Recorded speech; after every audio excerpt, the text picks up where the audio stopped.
প্রিয় দর্শক, বৈষম্য বিরোধী আন্দোলনের পক্ষ থেকে এক দফা দাবি উত্থাপন করা হয়েছে এবং ৩ আগস্ট অর্থাৎ আজ শনিবার এই দাবি উত্থাপন করা হয়। এবং এর পাশাপাশি আরেকটি খবর আপনাদেরকে আমি দেব, সেটা হচ্ছে যে সেনাবাহিনী প্রধান জেনারেল ওয়াকারুজ্জামান তিনি আজ সেনাবাহিনীর সকল সদস্যদের সাথে বৈঠক করেছেন এবং এই বৈঠকের কি নির্দেশনা উনি দিয়েছেন তার সব কিছু জানাবো। আপনারা আমাদের সাথেই থাকুন।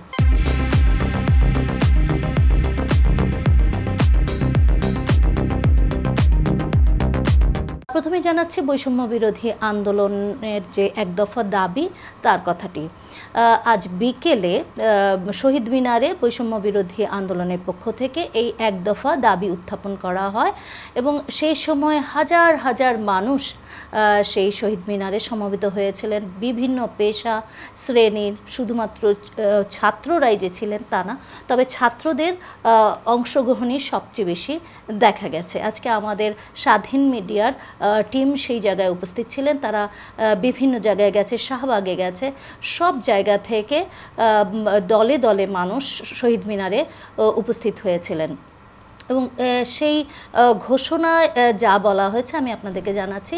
বৈষম্য বিরোধী আন্দোলনের যে সমন্বয়ক নাহিদ ইসলাম এই এক দফা দাবির ঘোষণা দিয়েছেন এবং তিনি বলেছেন মানুষের জীবনের নিরাপত্তা ও সমাজের ন্যায় বিচার প্রতিষ্ঠার জন্য তারা এই এক দফা দাবি সিদ্ধান্তে উপনীত হয়েছেন। এবং এই এক দফা দাবি কি সেটা তিনি বলেছেন, সেটা হচ্ছে যে প্রধানমন্ত্রী শেখ হাসিনার সহ এই সরকারের পদত্যাগ এবং ফ্যাসিবাদের বিলোপ।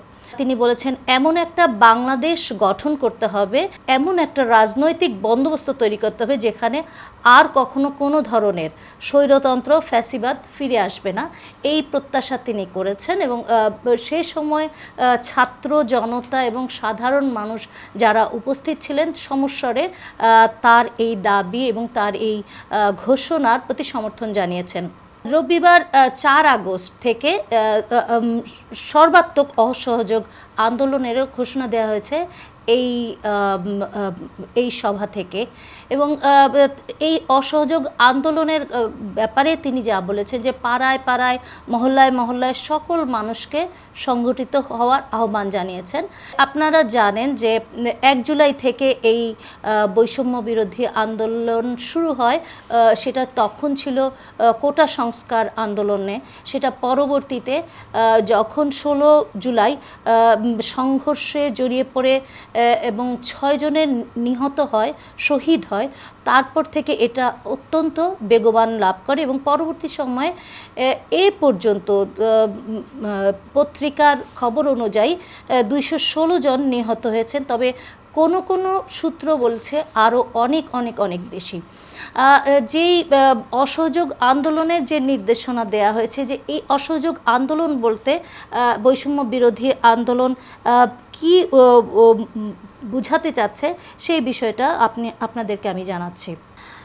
তারা বুঝিয়েছে যে কেউ কোনো ধরনের ট্যাক্স বা খাজনা প্রদান করবে না, বিদ্যুৎ বিল, গ্যাস বিল, পানির বিল সহ কোনো ধরনের বিলই পরিশোধ করবে না জনসাধারণ।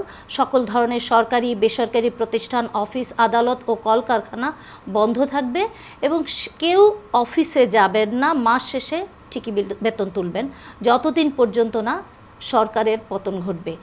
শিক্ষা প্রতিষ্ঠানসমূহের কার্যক্রম বন্ধ থাকবে। প্রবাসীরা ব্যাংকিং চ্যানেলে কোনো ধরনের রেমিটেন্স দেশে পাঠাবেন না। সকল ধরনের সরকারি সভা সেমিনার আয়োজন বর্জন করবেন। বন্দরে কর্মীরা কাজে যোগ দিবে না। কোনো ধরনের পণ্য খালাস করবেন না। দেশের কোনো কলকারখানা চলবে না। গার্মেন্টস কর্মী যারা আছেন তারাও কাজে যাবেন না। গণপরিবহন বন্ধ থাকবে। শ্রমিকরা কেউ কাজে যাবেন না। জরুরি ব্যক্তিগত লেনদেনের জন্য প্রতি সপ্তাহের রোববার ব্যাংকগুলো খোলা থাকবে বলে তারা জানিয়েছে। পুলিশ সদস্যরা রুটিন ডিউটি ব্যতীত কোনো ধরনের প্রোটোকল ডিউটি, রায়ট ডিউটি বা প্রোটেস্ট ডিউটিতে যাবে না। শুধুমাত্র থানা পুলিশ নিয়মিত রুটিন ওয়ার্কগুলো করবে। দেশ থেকে একটি টাকাও যাতে পাচার না হয় সে বিষয়ে সকল অফশোর ট্রানজ্যাকশন বন্ধ থাকবে। বিজিবি ও নৌবাহিনী ব্যতীত অন্যান্য বাহিনী ক্যান্টনমেন্টের বাইরে ডিউটি পালন করবেন না। বিজিবি ও নৌবাহিনী ব্যারাক ও কোস্টাল এলাকায় থাকবেন। আমলারা সচিবালয়ে যাবেন না। ডিসি উপজেলা কর্মকর্তা নিজ নিজ কার্যালয়ে যাবেন না। বিলাসদ্রব্যের দোকান, শোরুম, বিপণী বিতান, হোটেল, মোটেল, রেস্টুরেন্ট বন্ধ থাকবে। তবে তারা বলেছে যে হাসপাতাল, ফার্মেসি, জরুরি পরিবহন সেবা যেমন ওষুধ ও চিকিৎসা সরঞ্জাম পরিবহন, অ্যাম্বুলেন্স সেবা, ফায়ার সার্ভিস, গণমাধ্যম, নিত্য প্রয়োজনীয় দ্রব্য পরিবহন, জরুরি ইন্টারনেট সেবা, জরুরি ত্রাণ সহায়তা, এইসব সেবাগুলো চালু থাকবে। এই ঘোষণার আগেই সেনাপ্রধান জেনারেল ওয়াকারুজ্জামান সকল সেনা কর্মকর্তাদের, বিশেষ করে ঢাকা ক্যান্টনমেন্ট এবং সাভার ক্যান্টনমেন্ট থেকে সকল সেনা কর্মকর্তাদের ঢাকা ক্যান্টনমেন্টের আসার আহ্বান জানিয়েছিলেন, নির্দেশ দিয়েছিলেন।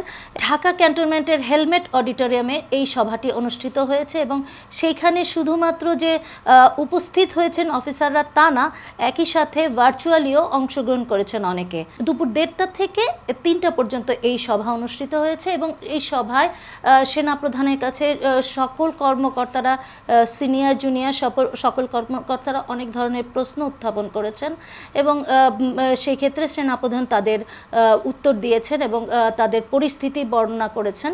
সেনাপ্রধান সকল সেনা কর্মকর্তাদের উদ্দেশ্যে একটি ভাষণও দিয়েছেন যে আমাদের বিভিন্ন সূত্র থেকে আমাদের স্বাধীন মিডিয়া টিম যে তথ্যগুলি সংগ্রহ করেছে তার মধ্যে যেটা আমরা জানতে পেরেছি তা হচ্ছে যে সেনাপ্রধান বলেছে যে বৈষম্য বিরোধী ছাত্র জনতার উপর কোনো ধরনের গুলি না চালানোর নির্দেশ দিয়েছে সেনা সদস্যদের।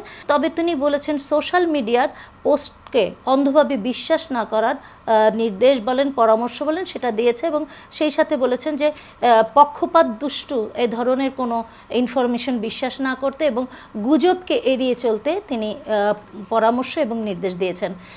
তবে তিনি বলেছেন যে রাষ্ট্রীয় যে গুরুত্বপূর্ণ সম্পদ সেটা বিটিভি, বাংলাদেশ ব্যাংক, সচিবালয় সহ গুরুত্বপূর্ণ যে স্থাপনাগুলো সেগুলো রক্ষা করার নির্দেশ দিয়েছেন সেনা কর্মকর্তাদেরকে।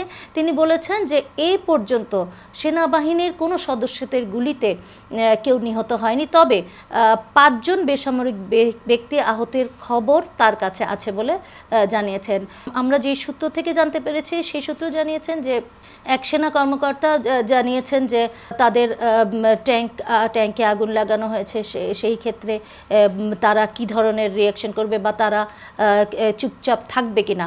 সেক্ষেত্রে সেনাপ্রধান জানিয়েছেন যে এত মানুষ নিহত হয়েছে, সেই নিহতের ঘটনায় বিক্ষুব্ধ এরকম ঘটনা ঘটতে পারে, তবে সেনাবাহিনীকে ধৈর্যের পরিচয় দিতে তিনি পরামর্শ দিয়েছেন এবং তবে তিনি কিন্তু বলেছেন যে এ পর্যন্ত অনাকাঙ্ক্ষিতভাবে বহু জনসাধারণ নিহত হয়েছেন, সেটি তিনি সেনা সদস্যদের কাছে জানিয়েছেন।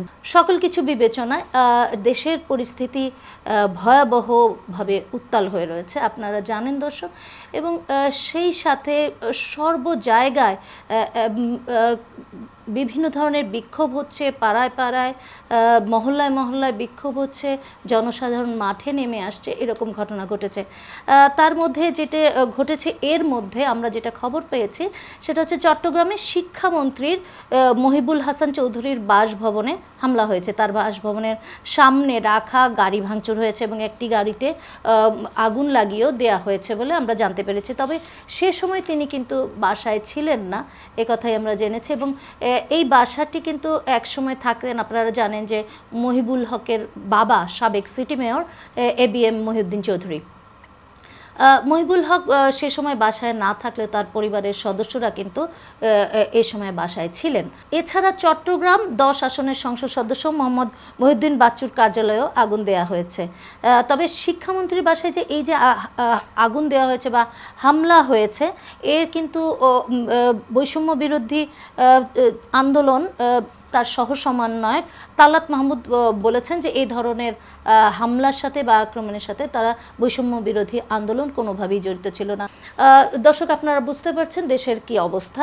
এই অবস্থার মধ্যে যে কোনো সময় যে কোনো পরিস্থিতি ঘটতে যাচ্ছে বা ঘটতে পারে, আমরা সচেতন রয়েছি, আমরা জানার চেষ্টা করছি এবং যখনই আমরা কোনো ধরনের ব্রেকিং নিউজ পাবো আপনাদের সামনে উপস্থিত থাকবো। আপনারা স্বাধীন মিডিয়ার সাথে থাকবেন।